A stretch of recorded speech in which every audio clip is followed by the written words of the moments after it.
नमस्कार दर्शकों, साहित्य मन में आप सभी का स्वागत है। आज मैं आपके समक्ष एक बार फिर उपस्थित हूँ आवारा मसीहा जीवनी लेकर, जो कि लिखी है विष्णु प्रभाकर जी ने। इस जीवनी के प्रथम पर्व और द्वितीय पर्व के संपूर्ण भागों का वाचन पूर्ण हो चुका है और तृतीय पर्व का भाग 1 से लेके भाग 24 तक का वाचन भी पूर्ण हो चुका है।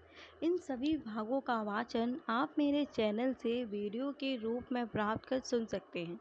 अब हम शुरू करेंगे तृतीय पर्व का भाग 25। राजनीति के क्षेत्र में भी अब उनका कोई सक्रिय योग नहीं रह गया था,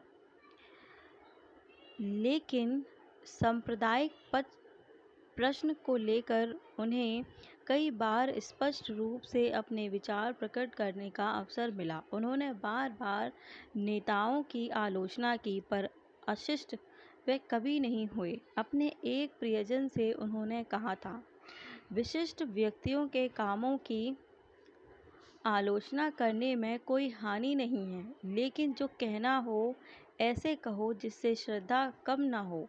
जिस समय सांप्रदायिक प्रश्न को लेकर पंडित मदन मोहन मालवीय तथा श्री अणे ने कांग्रेस से अलग एक दल का निर्माण किया, तो उन्हें यह अच्छा नहीं लगा। वे कांग्रेस के भीतर पक्षधर हो सकते थे, लेकिन उसको दुर्बल करने के लिए वे कदापि तैयार नहीं थे। उन्होंने कहा, जो लोग इस नए आंदोलन के अगुआ हैं, उन पर एक निष्ठ प्रवीण कर्मी के हिसाब से मैं श्रद्धा रखता हूँ। देश के राजनीतिक साधना के इतिहास में उनकी देन भी मैं कम नहीं मानता, लेकिन देश के लिए दुख का बोझ उनमें कांग्रेस की अपेक्षा भी अधिक है। इस बात को प्रमाणित करने के लिए मेरी समझ में कोई नया दल खड़ा करने का प्रयोजन नहीं था। कांग्रेस देश की सबसे बड़ी राजनीतिक संस्था है। सांप्रदायिक भेदभाव के विरुद्ध चिरकाल से लड़ती आई है।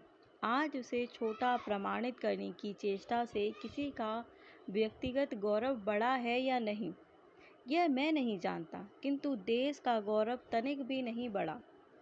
देश सेवा जब तक धर्म का रूप नहीं लेती, तब तक उसमें थोड़ी सी धोखाधड़ी रह जाती है।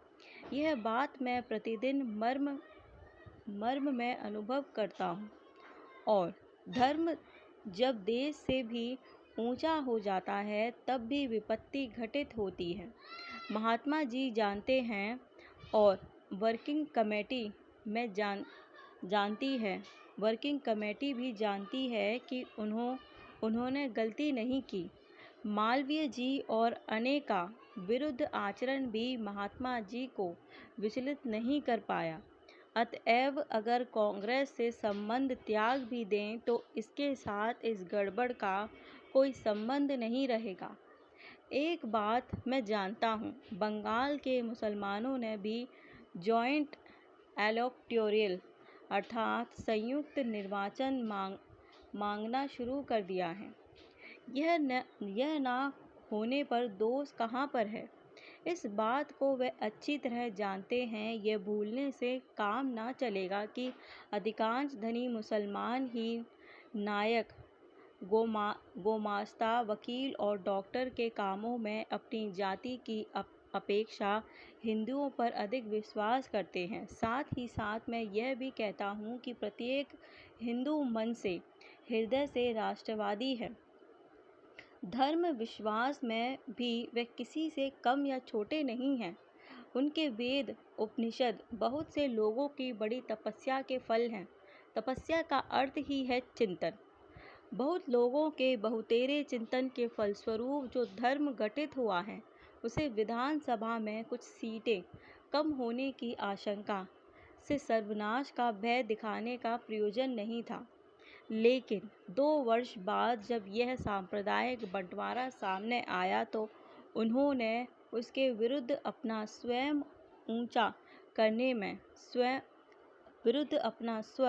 ऊंचा करने में संकोच नहीं किया।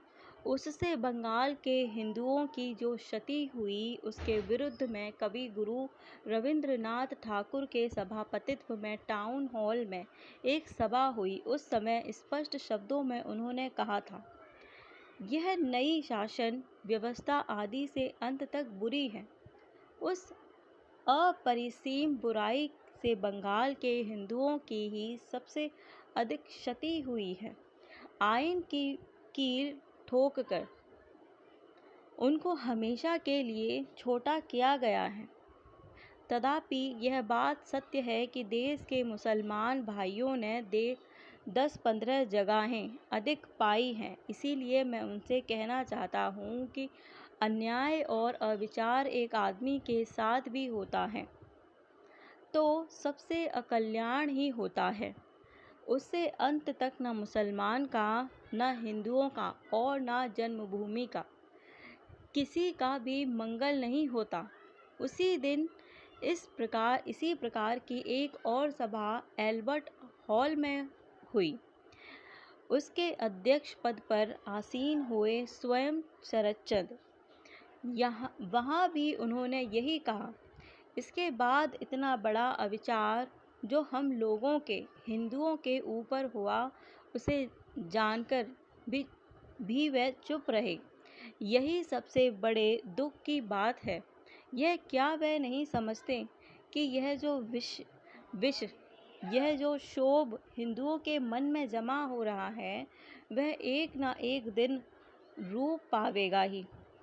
इस तरह से तो कोई देश चल ही नहीं सकता, कोई जाति जीवित रह नहीं सकती। यह उनकी भी तो जन्मभूमि है। केवल देने से ही नहीं होता, ग्रहण करने की शक्ति भी तो एक शक्ति है। आज अगर ये सच सोचें कि ब्रिटिश गवर्नमेंट के देने से ही उनका पाना हो गया तो एक दिन उन्हें पता चलेगा कि इतनी बड़ी भूल और नहीं है। मैं अपने मुसलमान भाइयों से कहता हूँ कि तुम संस्कृति के ऊपर नज़र रखो, साहित्य के ऊपर नज़र रखो और छोटे बच्चों की तरह धारदार छुरों को हाथ में लेकर पागल होकर सब कुछ काटते मत फिरो। 10 वर्ष पूर्व कलकत्ते में सांप्रदायिक दंगा हो जाने पर उन्होंने एक लेख लिखा था, वर्तमान हिंदू मुस्लिम समस्या। उसमें उन्होंने कहा था, भारत की स्वतंत्रता से मुसलमानों को भी स्वतंत्रता मिल सकती है। इस सत्य पर वह किसी दिन निष्कपट भाव से विश्वास नहीं कर सकेंगे केवल तभी जब उनका अपने धर्म के प्रति मोह कम होगा, जब वह समझेंगे कि कोई भी धर्म हो, उसके कट्टरपन को लेकर गर्व करने के बराबर मनुष्य के लिए ऐसी लज्जा की बात, इतनी बड़ी बर्बरता और दूसरी नहीं है। किंतु उनके यह समझने में अभी बहुत देर है और दुनिया भर के लोग मिलकर मुसलमानों की शिक्षा की व्यवस्था ना करें तो इनकी आंखें किसी दिन खुलेंगी या नहीं, इसमें संदेह है। और क्या, देश की स्वतंत्रता के संग्राम में देश भर के सभी लोग कमर बांधकर लग जाते हैं। अमेरिका ने जब स्वाधीनता के लिए युद्ध छेड़ा तब उस देश के आधे से अधिक लोग अंग्रेज़ों के ही पक्षपाती थे। आयरलैंड के मुक्ति यज्ञ में वहाँ के जने शामिल हुए थे जो बोलेशविक, साम्यवादी या कम्युनिस्ट सरकार आज रूस का शासन चला रही है। उस देश की जनसंख्या के अनुपात में वह तो 1% भी नहीं पड़ती। केवल मात्र भीड़ का परिणाम देखकर ही सत्य असत्य का निर्धारण नहीं होता है केवल उनकी तपस्या का, उनकी लगन का विचार करके। इस एकाग्र तपस्या का भार देश के युवकों के ऊपर है। हिंदू मुसलमान एकता के बारे में सोचना भी उनका काम नहीं है। और जो सब प्रधान राजनीतिक दल इसी युक्ति या कुट कौशल को भारत की मुक्ति का एकमात्र उपाय कहकर चिल्लाते फिरते हैं। उनके पीछे जय जनी करने में समय नष्ट करके घूमना भी उनका काम नहीं है। संसार में बहुत सी ऐसी चीज़ें हैं जिन्हें छोड़ने पर ही उनको पाया जाता है। हिंदू मुस्लिम एकता भी इसी तरह की चीज़ है। जान पड़ता है इसकी आशा बिल्कुल छोड़कर काम में लग जा सकने पर ही शायद एक दिन इस अत्यंत दुष्प्राय निधि के दर्शन मिलेंगे।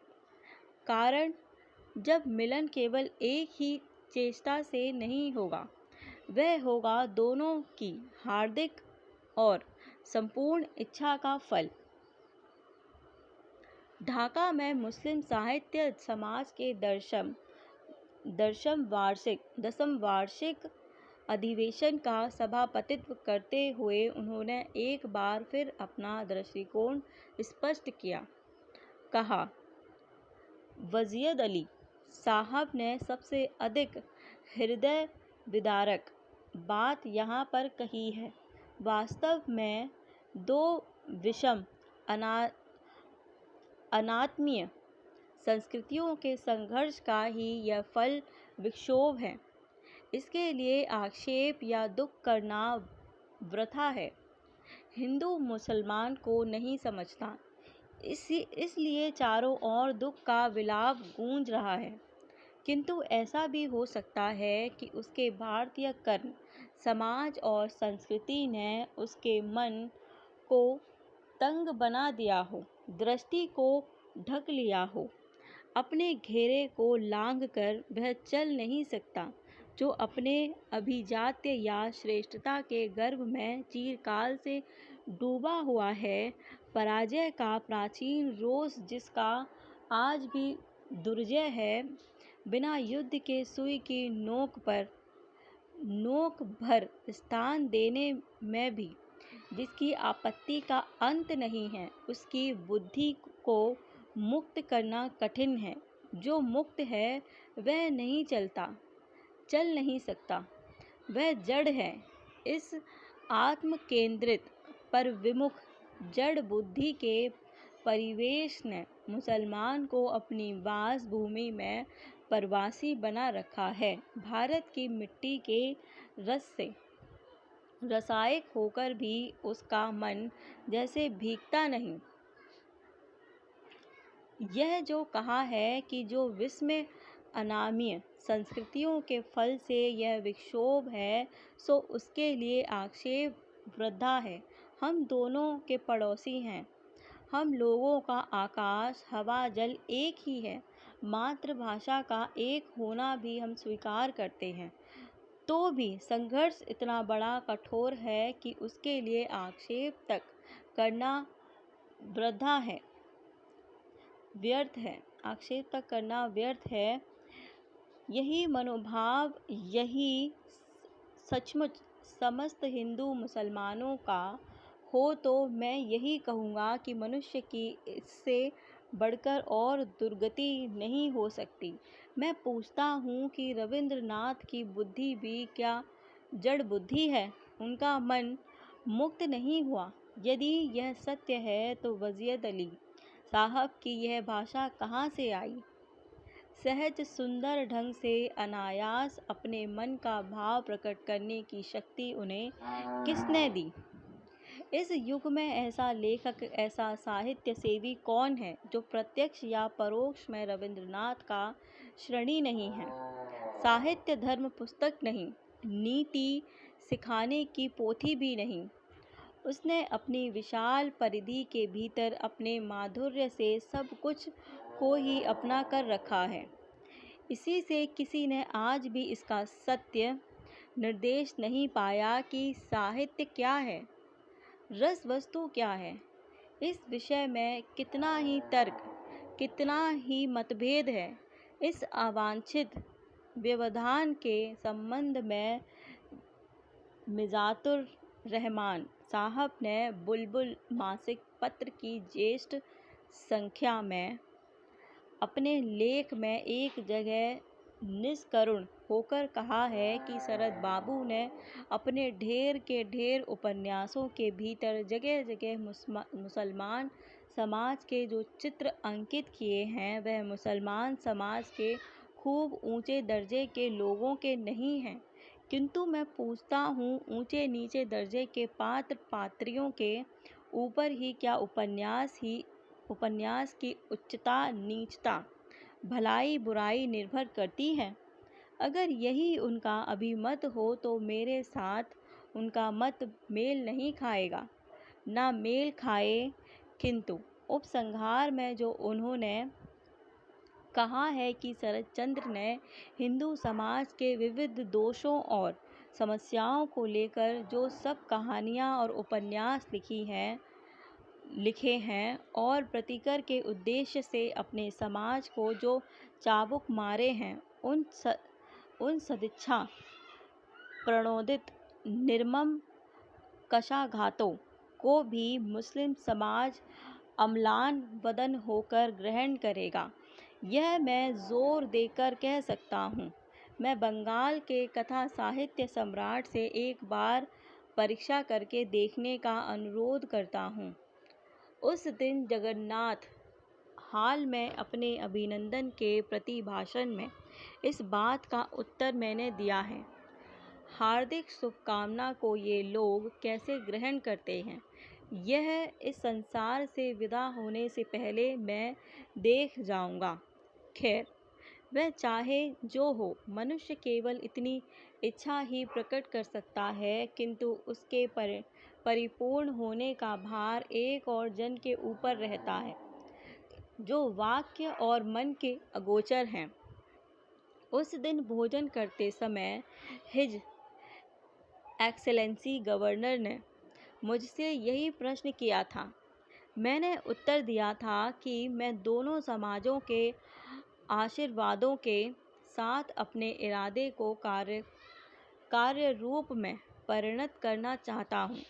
ठीक समाजों का नहीं चाहता हूँ, दोनों समाजों के साहित्य सेवकों का आशीर्वाद। जिस भाषा में जिस साहित्य की कितने दिन तक सेवा की है, उसके ऊपर अकारण अनाचार मुझसे सहा नहीं जाता। मेरे मन में पूर्ण विश्वास है कि मेरी तरह जिन्होंने साहित्य की यथार्थ साधना की है, वह हिंदू या मुसलमान जो भी हो, किसी से यह अनाचार सहा नहीं जाएगा। सौंदर्य और माधुर्य के लिए अगर कुछ परिवर्तन का प्रयोजन हो, ऐसा तो कितनी ही बार हुआ है, तो यह काम धीरे धीरे यही लोग करेंगे और कोई नहीं। वह हिंदूपन के कल्याण के लिए नहीं, मुसलमानियत के भी कल्याण के लिए नहीं, केवल मातृभाषा और साहित्य के कल्याण के लिए ही साधारणतया यही मेरी एकमात्र प्रार्थना है। इस भाषण में उन्होंने लाट साहब से वार्तालाप की चर्चा की है, उसको लेकर विद्वेष का रूप धारण कर लिया। समाचार फैल गया कि ढाका में समावर्तन संस्कार के समय शरतचंद्र ने कहा कि अब वह मुसलमान समाज को लेकर साहित्य की सृष्टि करेंगे। पत्रों ने व्यंग्य प्ररूप से लिखा है कि केवल उपन्यास लिखकर जब बहुवांछित डॉक्टर की उपाधि मिल गई, वह भी रहमान साहब के हाथ से, तब इस ब्राह्मण बटुक के आवेश में आकर कह डाला कि अब से वह मुसलमान भाइयों को लेकर उपन्यास लिखेगा। हाय शरतचंद्र, तुम्हारी प्राण शक्ति की यह दारिद्रता देखकर सचमुच तुम पर दया करने का मन होता है। शनिवारेर चिट्ठी ने तीव्र आक्रमण करते हुए लिखा, शरतचंद्र के साहित्य की विशेषता है उनकी अभिज्ञता। बालिगंज के घर की दीवार फांदकर बंगाल के मुस्लिम समाज के बारे में अभिज्ञता प्राप्त करना, बाग बाजार में बैठकर लंदन का संवाददाता बनने से कठिन काम है। शरद चंद्र ऐसा नहीं कर सकते, उनकी वह आयु नहीं है। इतना ही नहीं, उसने उन पर भाषा बदल देने का दोष भी लगाया।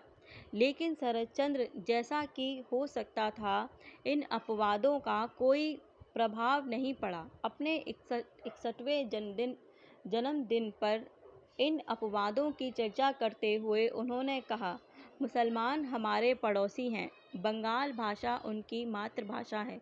सचमुच ही यदि हम सहानुभूतिपूर्वक उनसे बात करेंगे तो वह सुनने को बाध्य होंगे। वे भी मनुष्य हैं। मुस्लिम द्वेषी वे कभी नहीं थे। साहित्य में जातिवाद का उन्होंने एक स्वर में निरंतर विरोध किया। उन्होंने कहा, मेरी महेश कहानी को मुसलमान कितना प्यार करते हैं, परंतु मैंने क्या वह उनकी बात सोचकर लिखी? अब भी क्या उनका प्रचार करने के लिए उपन्यास लिखूंगा? साहित्य मनुष्य को लेकर है। वह किसी भी समाज का हो सकता है। सभी समाजों के मनुष्यों को लेकर लिखना चाहिए। लेकिन अब शरीर इतना खराब हो गया है कि नहीं जानता क्या कुछ कर सकूंगा। हाँ, मैं किसी से डरता नहीं। स्वस्थ रहा तो जो वचन दिया है उसे पूरा करूंगा। उन्होंने एक जनसभा में एक मुस्लिम भद्रलोक के कहने पर भी प्रतिज्ञा की थी। मैंने ठीक किया है कि इस बार मुसलमान समाज को लेकर उपन्यास लिखूंगा। उन्होंने काजी अब्दुल वदूद जैसे कई मुसलमान साहित्यकारों से विचार विनिमय भी किया। लिखने से पूर्व वह मुस्लिम समाज के जीवन से भली भांति परिचित होना चाहते थे। काशी साहब से सहयोग का वचन पाकर उन्होंने कुछ नोट्स भी तैयार किए थे। ढाका में रहते समय ही उन्होंने आदि से अंत तक पूरे प्लॉट की परिकल्पना कर ली थी। चारू बाबू ने तब तक कहा, तुम्हारे अतिरिक्त इस काम को और कोई नहीं कर सकता। शीघ्र स्वस्थ होकर हमारे साहित्य के इस अभाव को दूर करो। हम यह चाहते हैं। परंतु मृत्यु के पदचाप बहुत पास सुनाई देने लगे थे। वह अपना वचन पूरा न कर सके। यदि जीवन ने उनका साथ दिया होता तो कला की दृष्टि से भले ही ना हो, शेष प्रश्न के समान विचार की दृष्टि से वह एक और सुंदर रचना दे जाते। उनका यह संकल्प ओढ़ा हुआ नहीं था, अंतर के विश्वास का ही फल था। बहुत दिन पहले वह बिहार शरीफ गए थे। भागलपुर के एडवोकेट चंडी चरण घोष उनके साथ थे। दोनों वहाँ की बड़ी मस्जिद देखने गए। अंदर पहुँचते ही विनोद प्रिय शरद बाबू सहसा गंभीर हो उठे और बार बार अल्लाह अल्लाह पुकारने लगे। चंडी बाबू ने मुस्कुराकर पूछा, क्या मुसलमान हो गए हैं? उत्तर मिला, देखो चंडी, सभी भगवान को याद करते हैं, किसी नाम से पुकारो, अल्लाह कहो या कुछ और कहो। अंदर आकर हमें बहुत अच्छा लग रहा है। उस दिन दो मुसलमान राहगीर उनके पानी त्रास वाले मकान के पास से जा रहे थे कि सहसा नमाज का समय हो गया। वह वहीं ठहर गए और वदू करने के लिए उन्होंने शरद बाबू से एक लोटा जल मांगा। शरद बाबू ने समझा कि शायद वह लोग पानी पीना चाहते हैं।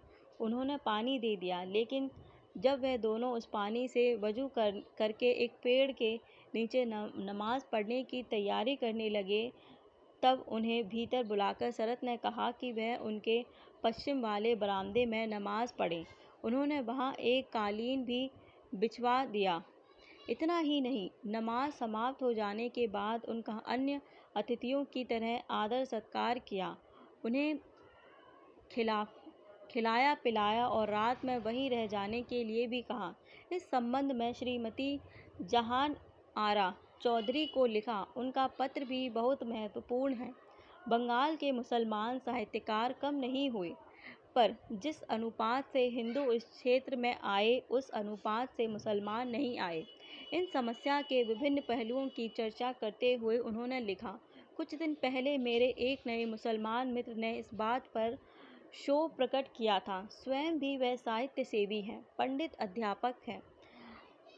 सांप्रदायिक मलिनता ने अभी उनके हृदय को और उनकी दृष्टि को कलुषित नहीं किया है। उन्होंने कहा, हिंदू और मुसलमान ये दो संप्रदाय एक ही देश में, एक ही आबो-हवा में, आसपास पड़ोसी की तरह रहते हैं, जन्म से एक ही भाषा बोलते हैं, फिर भी इतने विच्छिन्न, इतने पराये बने हुए हैं कि सोचकर अचरज होता है।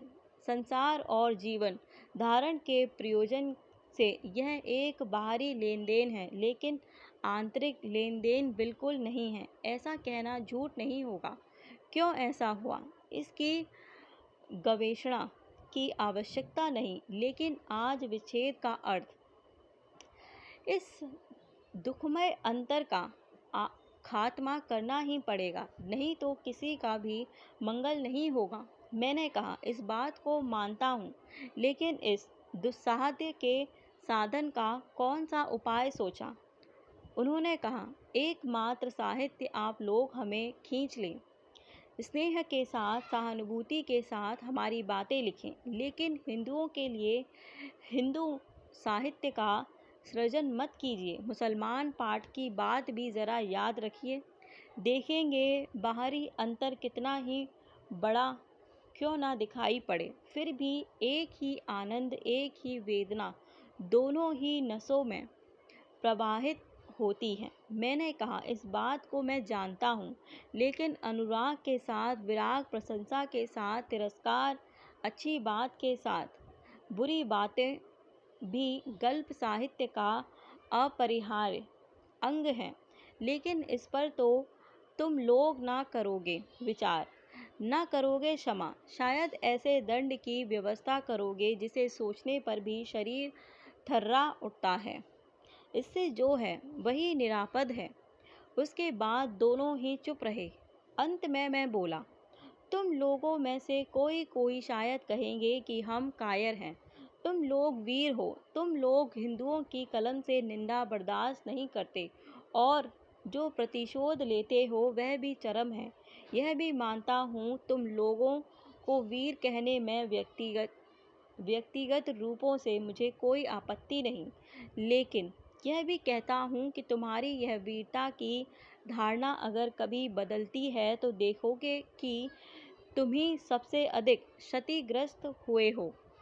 तरुणा मित्र का चेहरा विषण्ण हो उठा। बोले, क्या तब इसी तरह का असहयोग चिरकाल तक चलेगा? मैं बोला, नहीं, चिरकाल तक नहीं चलेगा, क्योंकि जो साहित्य सेवक हैं उनकी जाति, उनका संप्रदाय अलग नहीं है।